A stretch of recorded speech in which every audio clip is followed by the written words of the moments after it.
normalistas, miles de jóvenes, de trabajadores y de sectores populares salieron a manifestarse en contra de este gobierno. Esta nueva movilización se da además en el marco de la detención del exalcalde de Iguala, Guerrero, José Luis Abarca, y su esposa, estrechamente ligados al narcotráfico y al cártel de Guerreros Unidos. Esta es una más de las maniobras que ha intentado el gobierno federal de Enrique Peña Nieto en alianza con los partidos del PAN y del PRD para tratar de descomprimir el enorme descontento y la crisis política en la que han metido al régimen político de la transición pactada en México.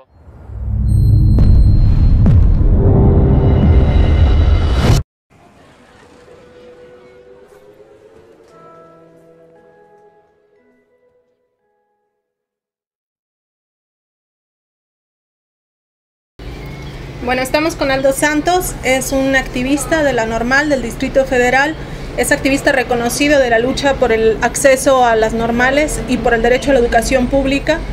También es militante del Movimiento de Trabajadores Socialistas.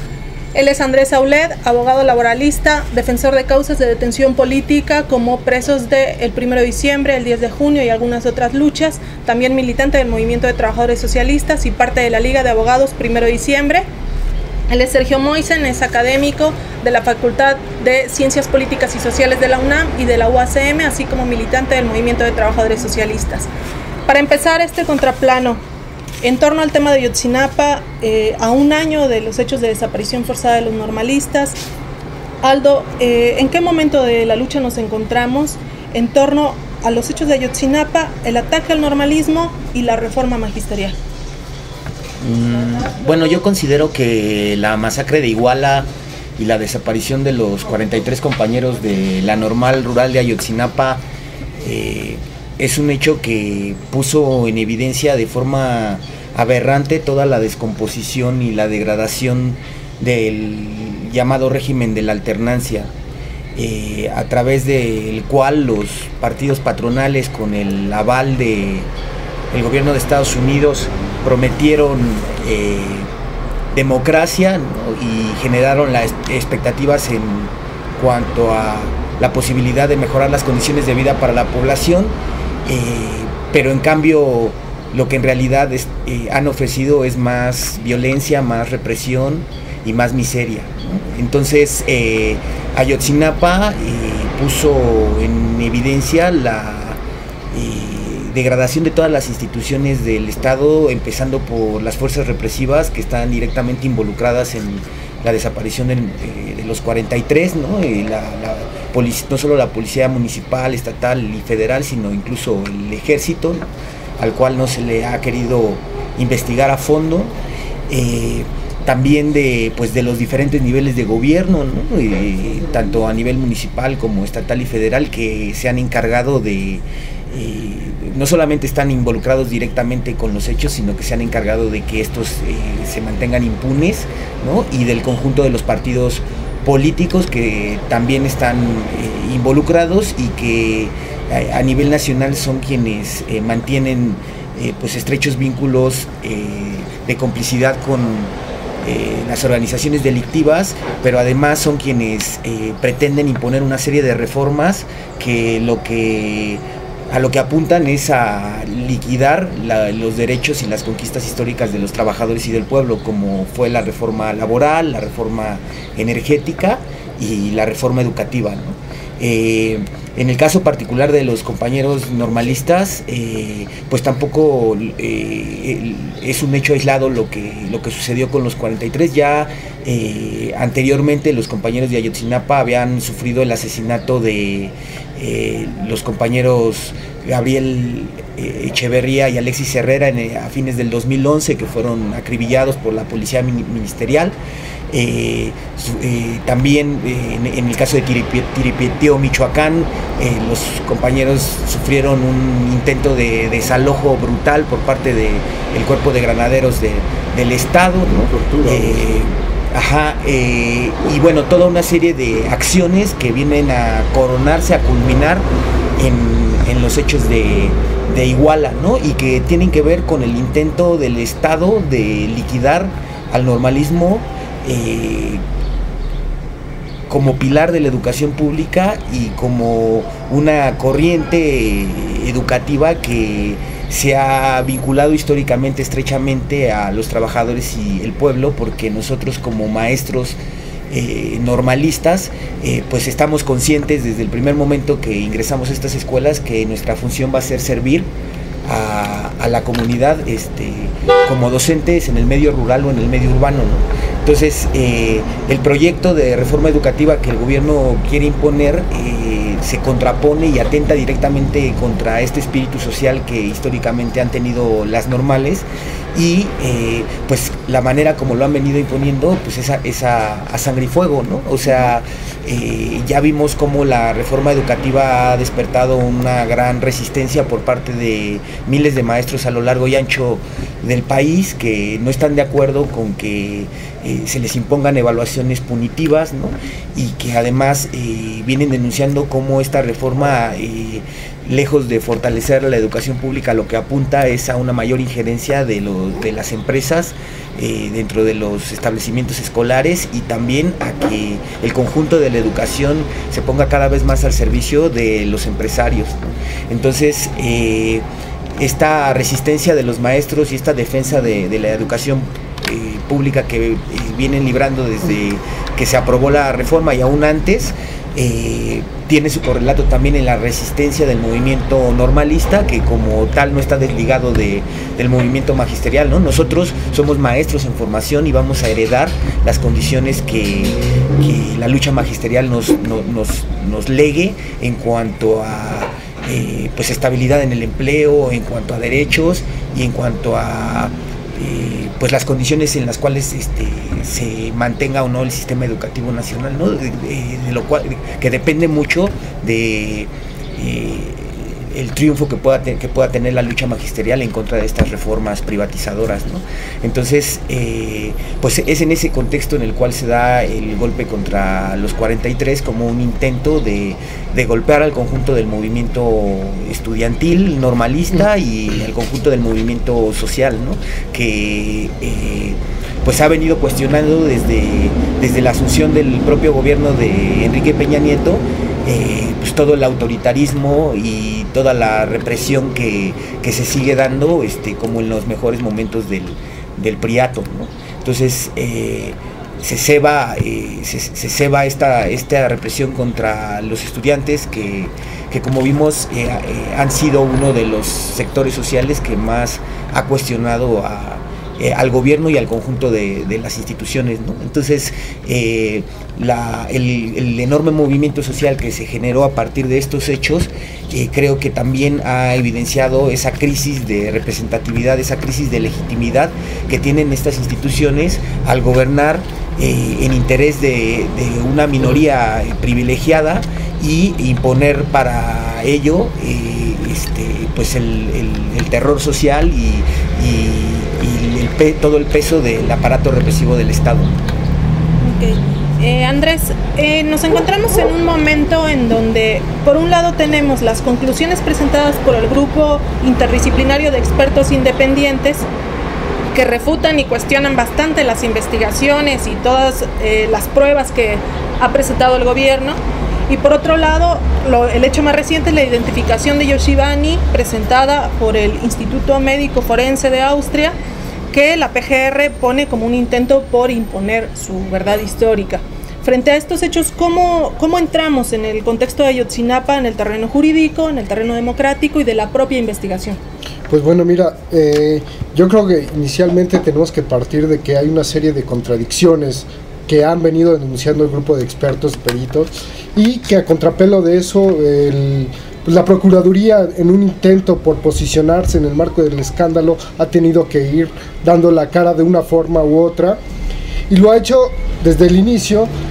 Han estado cuestionando las evidencias. Los peritos pusieron énfasis en señalar que las evidencias no fueron preservadas. Entonces, hoy que ocurre esto en Innsbruck, resulta que pues se sigue cuestionando. Eso pone al descubierto un régimen que está tratando de salir al paso del cuestionamiento generado en torno al caso de los compañeros de los 43.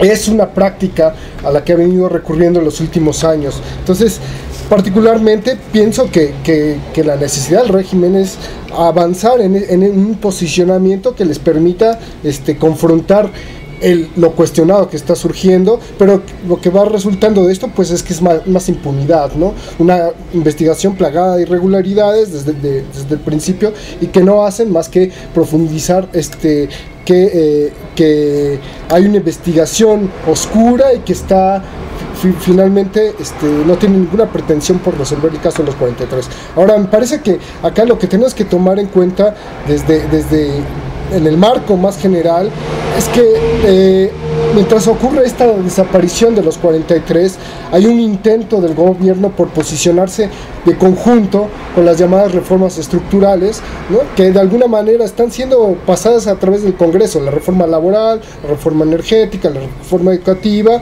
de la cual nos habla el compañero, pero que en otros casos, si no pasa por el consenso, lo que venimos viendo es que es una aplicación a sangre y fuego de estas, ¿no? Estamos viendo que en los casos son despojos, ya lo vimos con Xochicuautla, con los compañeros, de que lograron ganar amparos, las mismas autoridades no respetaron esta resolución judicial, y entonces se aplica el decretazo a través de la reforma del 27 constitucional. Lo vemos con desapariciones, más militarización, casos de tortura que han venido a las comisiones internacionales de la ONU a denunciar todos estos escenarios. Ese es el contexto, ¿no? De cómo se plantea, y finalmente esto no es un capítulo nuevo en términos de que, bueno, hay un escenario que es Ayotzinapa, pero decimos no nuevo porque pues está todavía una historia detrás de esto, que es son el 68, ¿no? La guerra sucia, del cual sigue abierto un capítulo de impunidad, ¿no? Y detrás de eso pues están las instituciones, está el ejército, ¿no? El batallón 27, que en Iguala, como se viene advirtiendo, tuvieron una participación muy concreta con los compañeros de Ayotzinapa, pero que desde entonces viene la guerra sucia, ¿no? Casos de impunidad, comunidades masacradas, y después sí aparece todos, Tula, aparece en este contexto, Zacatecas, Tlatlaya, y bueno, uno de los primeros casos que sigue sin resolverse ha sido la de Aguilar Mora, David Aguilar Mora, que fue el primer desaparecido político, ¿no?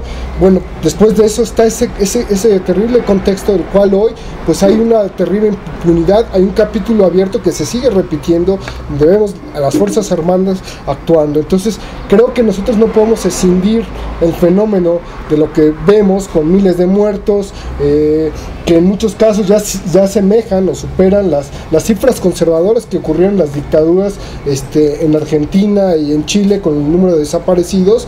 Ya pues muchas organizaciones de derechos humanos dicen hay más de 30,000 desaparecidos, ni en Argentina ni en Chile están contabilizadas tal cantidad de personas. Entonces me parece que ese es el escenario en el cual nos estamos dando, que son reformas por un lado y represión, un gobierno, un régimen, el Pacto por México, apoyar a las fuerzas represivas para imponer estas salidas. Ok, y Sergio, tenemos con Ayotzinapa un antes y un después, con un movimiento democrático de una envergadura importante, y por otro lado el impacto internacional que alcanza. Sin embargo, como parte del análisis tenemos que balancear qué es lo que pasa, porque Peña Nieto no cayó, a pesar de que fue una demanda importante del movimiento. ¿Qué nos puedes explicar un poco del proceso a un año de los hechos ocurridos? Bueno, en primer lugar, hay que ponderar que antes del movimiento que surgió por la presentación con vida de los 43 normalistas desaparecidos, un poco cuál era el panorama y el escenario, porque Ayotzinapa irrumpió en una situación nacional marcada, en primer lugar, por la aplicación de las reformas estructurales con el Pacto por México, donde estaba el PRI, el PAN y el PRD en una unidad de régimen institucional para aplicar la reforma educativa, laboral, energética, ¿cierto? Y en ese marco hubo anteriores movimientos, el primero durante la época de Calderón, que fue un movimiento de víctimas, ¿no? El movimiento por la paz con justicia y dignidad, que fue brutalmente derrotado, ¿no? Varios de sus dirigentes fueron asesinados de forma brutal, como Pedro Leiva y Don Trino, de la comunidad de Ostula en Michoacán, o el peor uno de los casos más dolorosos, el asesinato de don Nepomuceno Moreno, que era un movimiento democrático que exigía, ¿no? Una nueva estrategia de seguridad ciudadana, que se contrastó de forma cruenta porque Calderón en Chapultepec, a unos días de que hizo el diálogo con Javier Sicilia, desató una represión durísima contra las víctimas, ¿no? Y una juventud que irrumpió en la vida política con Yo Soy 132, ¿no? En Viernes Negro de Ibero, que obligaron a Peña Nieto a ocultarse en el baño de la Universidad Iberoamericana, ¿no? Que despertó un fenómeno de politización nacional que fue violentamente reprimido el 1 de diciembre, ¿no? Andrés fue uno de los principales, junto con otros abogados defensores de los presos políticos, pero eso marcó el fin de ese movimiento juvenil, ¿no? Entonces, el movimiento Ayotzinapa surge más o menos en este contexto, después de estos dos movimientos. También hay que agregar la lucha del ESME, por supuesto, ¿no? Que fue decisiva, ¿no? La liquidación de los 45,000 trabajadores electricistas por parte de Calderón, y eso, más allá de que los compañeros siguen en resistencia, generó, ¿no? Un México que después de Ayotzinapa, ¿no? Después de la masacre de Iguala del 26 y el 27 de septiembre, con los fenómenos tan brutales, ¿no? La desaparición de los 43, las fosas clandestinas, Julio César Mondragón encontrado desollado, ¿no? Generó un movimiento democrático de indignación que primero planteaba, inicialmente vivos se los llevaron, vivos los queremos, recuperando las consignas de los años 70, ¿no? El Comité Eureka y la lucha por los desaparecidos de la Guerra Sucia, ¿no? Pero que muy pronto, producto de esta descomposición de la cual hablaba Aldo, de un régimen podrido, ¿no? Un régimen, como decía Revueltas, ¿no? En los años 50, una democracia bárbara, ¿no? Una democracia producto del sometimiento a los planes imperialistas, una democracia degradada, una democracia que se destapa con las fosas clandestinas, los desaparecidos, los desplazados, los más de 160,000 muertos, 25,000 desaparecidos, más de 1,5 millones de desplazados. Avanzó, además de plantear vivos se los llevaron, vivos los queremos, a plantear una demanda que para nosotros es muy importante, que muestra el avance, digamos, del movimiento de masas, planteando fuera Peña Nieto y fuera el Estado. Esas consignas fueron surgieron de forma espontánea. La pinta que se hizo el 20 de noviembre en el Zócalo de la Ciudad de México reflejaba un malestar, reflejaba una indignación de un movimiento democrático que exigía, que planteaba fue el Estado, porque no le creían a la versión de Murillo Karam de que habían sido incinerados los 43 en el basurero de Cocula, ¿no? Y que además plantean que está implicada el batallón 27 de las Fuerzas Armadas de Iguala, ¿no? Entonces, eso reflejó un movimiento que de verdad planteaba la caída de Peña Nieto, y el movimiento fue tan grande, fue tan masivo, las cifras aún difieren, ¿no? El 20 de noviembre, por ejemplo, que fue el momento de mayor avance y desarrollo, algunos planteaban que más de 100,000 seguramente fueron. El Zócalo se habrá llenado 3 o 4 veces. Jornadas de movilización nacional, internacional, ¿cierto? Había jornadas globales prácticamente en todo el mundo, en todos los países en donde se ha luchado por democracia, estuvieron protestando por los 43, ¿no? Y efectivamente se planteaba fuera Peña Nieto en el contexto, además de que desde hace ya unos años ha habido procesos que han logrado echar abajo a presidentes, ¿no? Lo vimos en Túnez, lo vimos en Túnez con Ben Ali, en Egipto con Mubarak, recientemente en Guatemala con Otto Pérez, aunque el proceso es distinto, ¿no? Pero yo creo que uno de los elementos decisivos para que Peña Nieto no haya caído en los momentos más avanzados del proceso fue en especial que, a diferencia de Túnez y a diferencia de Egipto, el movimiento obrero mexicano está profundamente atenazado por el corporativismo priista en lugares donde tienen sindicatos, donde hay una gran composición industrial. Pienso en la frontera norte del país, ¿no? Toda esa zona industrial ligada con el Tratado de Libre Comercio a la maquila, ¿no?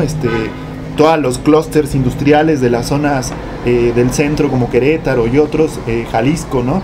Donde el movimiento obrero no logró participar con sus métodos como el paro y la huelga para imponer la caída revolucionaria de Peña Nieto, como sí pasó en Egipto y como sí pasó en Túnez, ¿no? Y en este contexto que más o menos aborda Sergio, Andrés, ¿qué es lo que tiene que pasar en México para terminar de una buena vez con la desaparición forzada? ¿Qué es lo que le falta al movimiento democrático, al movimiento jurídico?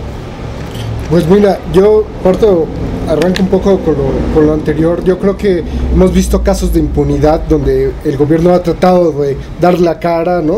Con cifras, con incluso armando literatura en torno a esto de forma científica y también a través de las investigaciones. Lo vimos muy concreto en el caso de Rubén Espinosa y de Nadia, ¿no? Entonces hablamos de una profunda impunidad. ¿Qué hace falta? Nosotros, cuando parto de la experiencia que tuvimos el 1 de diciembre, 10 de junio y los otros eventos, es que nosotros apelamos a la movilización nacional e internacional para excarcelar a nuestros compañeros. Además de que hubo una defensa principista, comprometida, apelamos mucho a esa solidaridad internacional. Sin embargo, mi opinión además es mucho más allá, porque creo que solo con los métodos de lucha de la clase trabajadora, como los paros, bien refería Sergio, la huelga general, nosotros sí podemos imponer esa relación de cosas, poner una nueva relación de fuerzas al régimen. Está envalentonado, y yo creo que en gran medida sí se puede dar una salida. Así podremos encontrar a nuestros compañeros, los 43, ¿no? Haciendo grandes acciones de la clase trabajadora con sectores organizados que puedan dar pie a que este régimen, como el año pasado, no solamente retroceda, sino les arranquemos de las calles. Esta experiencia ya ha existido, ¿no? Me parece que tenemos que poner un movimiento democrático en las calles, como se hizo en los 70s y en los 80s, como hizo el movimiento del Comité Eureka, que logró excarcelar desaparecidos del 68, del 70, de la Guerra Sucia, pues fueran arrancados de las cárceles del campo militar número 1. Y yo creo que en ese sentido tenemos que pensar en qué perspectiva necesitamos sacar a los compañeros y lograr la aparición no solamente de los 43, sino de las miles de víctimas. Para mí pasa primero por construir un movimiento democrático en las calles que tenga esta perspectiva. Ahora, pienso que en el caso de los 43, primero me parece que es indispensable que, apelando a esa tradición de lucha de los años 80, de la misma experiencia que tuvimos nosotros, va a ser poniendo en pie una comisión investigadora independiente, porque precisamente ha sido la Corte la que ha dado espaldarazo a la clase trabajadora, ha sido la misma Procuraduría, la Comisión Nacional de Derechos Humanos, la que ha demostrado ser cómplice y que no está por resolver hasta el final las demandas. Son ellos, ¿no? Lo muestran sus Fuerzas Armadas. Entonces, una comisión independiente tendría que retomar en primera instancia las demandas y las peticiones de los padres de los 43, como abrir las cárceles del batallón 47, que tiene esta historia negra, ¿no? Que ha sido el batallón que ha estado en Guerrero como mecanismo de contrainsurgencia en la entidad. Entonces, si vamos a pelear por esta demanda, tiene que ser también retomando las demandas de los padres, ¿no? De que puedan darse también a conocer los resultados públicos que tienen los peritos internacionales y otras demandas. Y me parece que esto tiene que ser acompañado de un gran movimiento democrático en las calles, ¿no? Solo así podremos hacer efectiva, sin confiar un ápice en este régimen, esta democracia que asesina, desaparece estudiantes y líderes comunitarios y sindicales, como podremos lograr echar atrás no solo al régimen en el tema democrático, ¿no? Sino creo que vamos a poder dar un paso contra las reformas estructurales como parte de ese binomio que viene operando en favor del imperialismo de las grandes transnacionales de la patronal mexicana. Okay. Aldo, en el contexto de las fiestas patrias que acaban de pasar, al mismo tiempo que Enrique Peña Nieto estaba dando el grito en un zócalo semivacío, manipulado mediáticamente, los normalistas de Tlaxcala fueron reprimidos.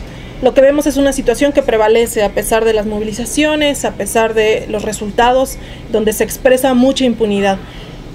En este contexto de que el ataque al normalismo continúa, ¿cómo podemos hacer para movilizarnos desde la perspectiva de ustedes como normalistas, como estudiantes, para frenar los ataques y la criminalización al magisterio?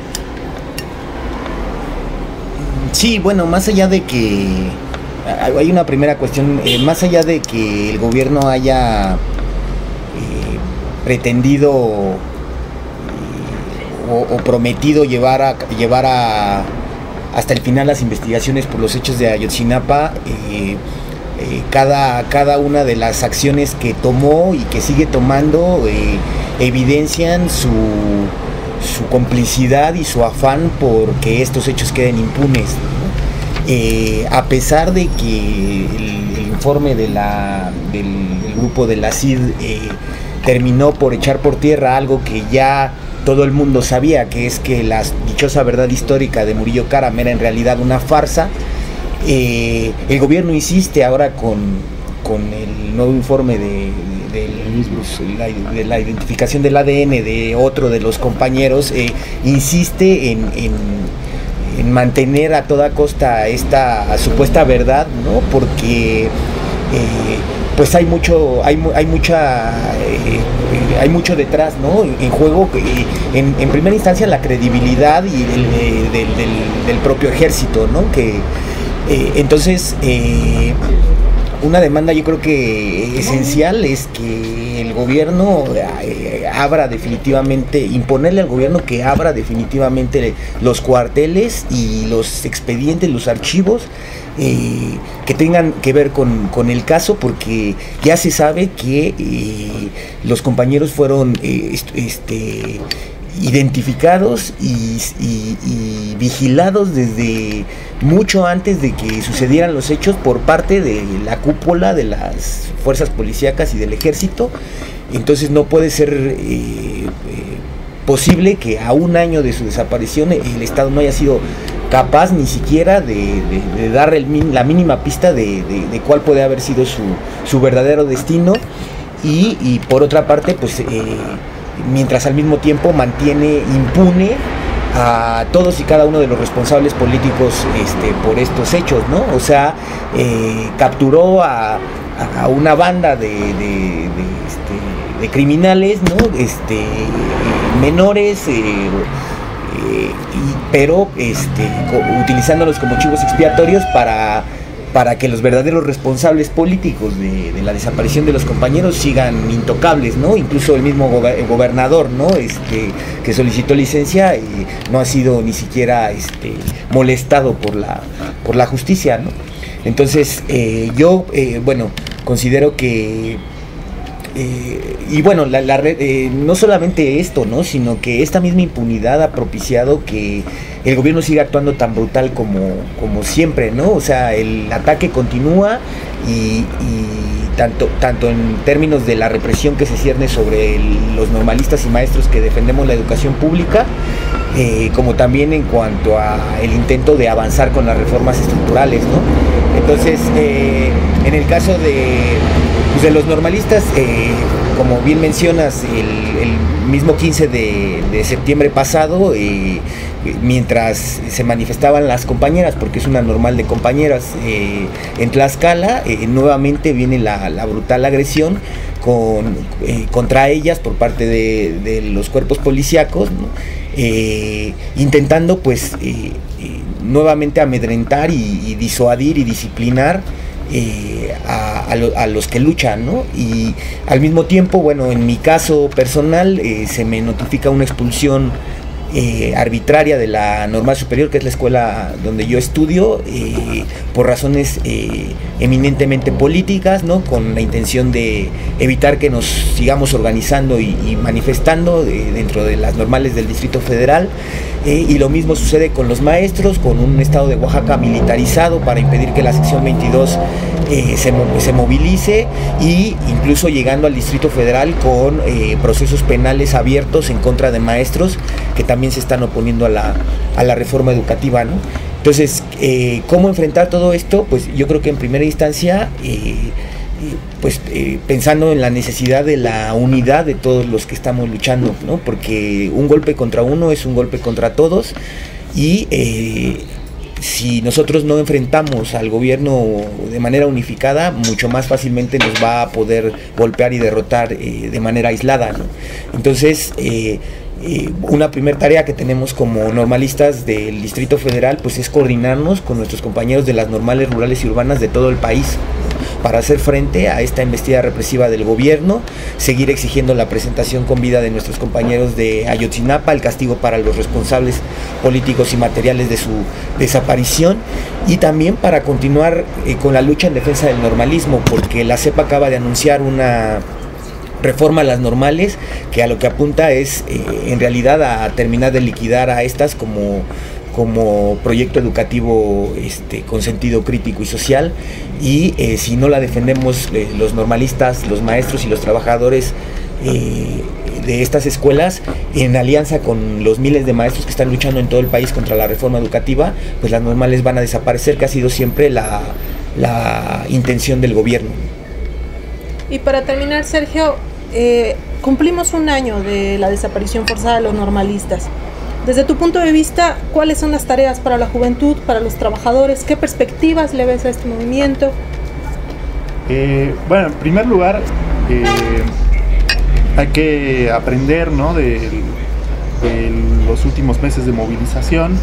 En primer lugar, creo que el 20 de noviembre hubo una oportunidad valiosísima, casi hasta histórica, con ese enorme malestar de indignación que se expresó de forma nacional, que planteaba la caída de Peña Nieto, que incluso obligó, ¿no?, a sectores del sindicalismo llamado democrático y opositor, como la Unión Nacional de Trabajadores, que encabeza Hernández Juárez, a hacer un paro que, por más simbólico que fue el día 20, reflejaba que los trabajadores podían salir con sus propios métodos, ¿no? Además, la CENTE, la Coordinadora Nacional de Trabajadores de la Educación, también venía enfrentando la reforma educativa, ¿no?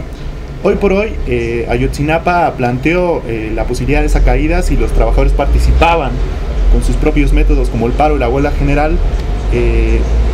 Y bueno, en otro sentido, Ayotzinapa en primer lugar planteó destruyó la ilusión de que el PRD, el Partido de la Revolución Democrática, era un partido de izquierda. Si ya lo había demostrado con el Pacto por México, de que estaba servil al gobierno de Peña Nieto, con Ayotzinapa, todos los militantes de los 70s, ¿no?, de ex maoístas, ex guerrilleros, estalinistas de todo tipo, desde el PC al PSUM, la corriente democrática del PRI con Cuauhtémoc Cárdenas, incluso López Obrador, que era parte de ese propio partido, se destruye la ilusión de que el PRD era un partido que fuera democrático y izquierda, ¿no?, al colaborar con un personaje tan nefasto como Abarca, que fue uno de los implicados directos, ¿no?, de la desaparición de los 43. El movimiento Ayotzinapa además planteó una crisis de representación política, ¿no?, que ninguna de las organizaciones que estaban anteriormente pueden llenar, ¿no? El ZLN, por ejemplo, es muy interesante las declaraciones que hace el 16 de noviembre, ¿no?, que decía, el subcomandante Marcos decía que todos los que se movilizaban por Ayotzinapa estaban por una moda, ¿no?, sin solidarizarse con el malestar de indignación de miles a nivel nacional. Y recientemente, ¿no?, en su seminario sobre la hidra capitalista, planteaban que el capitalismo, como es una hidra con muchísimas cabezas, se requería la unidad, pero en los hechos el malestar el malestar de Ayotzinapa representó una gran crisis de representación de los partidos tradicionales, ¿no? En ese marco, nosotros como militantes del movimiento de los trabajadores socialistas hemos puesto todos nuestros esfuerzos, toda nuestra militancia, toda nuestra disposición, en primer lugar por fortalecer la lucha por la presentación de los 43 normalistas desaparecidos, pero creemos que hay una oportunidad que es histórica para que surja una organización anticapitalista de los trabajadores, de la juventud, de las mujeres, de la comunidad sexodiversa, que luche por una transformación radical de este México profundo, ¿no? En última instancia, Ayotzinapa también planteó que este régimen político es irreformable, que este régimen político completamente podrido, ¿no?, que es una maquinaria de desaparición de personas, no se le puede transformar por la vía de las instituciones de este Congreso. No se puede confiar en ninguna de ellas, ni en la Suprema Corte, ni en el Senado, ni en la Cámara de Diputados. Por lo tanto, nosotros en la crisis de Ayotzinapa planteábamos la necesidad de imponer la caída de Peña Nieto y la convocatoria frente a todos aquellos que opinaban que este régimen se podía reformar, la convocatoria de una asamblea constituyente libre y soberana sobre las bases de la caída del régimen político, ¿no? sobre las ruinas de este régimen. Que planteara, por ejemplo, discutir todos los problemas acuciantes de nuestro país, que son los desaparecidos, los desplazados, la discusión sobre cómo se renacionalizan la industria, se renacionaliza todo lo que fue privatizado en el pasado, ¿no?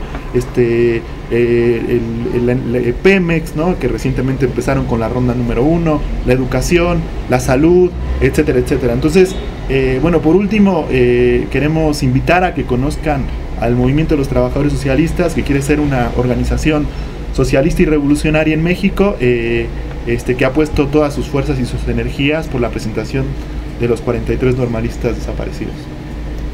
Muy bien, bueno, les agradecemos sus comentarios, sus aportes a un balance que sin duda es muy necesario, a un año de los hechos ocurridos por Ayotzinapa, en donde evidentemente el movimiento tiene todavía muchas discusiones, perspectivas y camino por seguir, además, porque la lucha continúa. Este es el programa Contraplano, les agradecemos a todos por sus aportes. Gracias.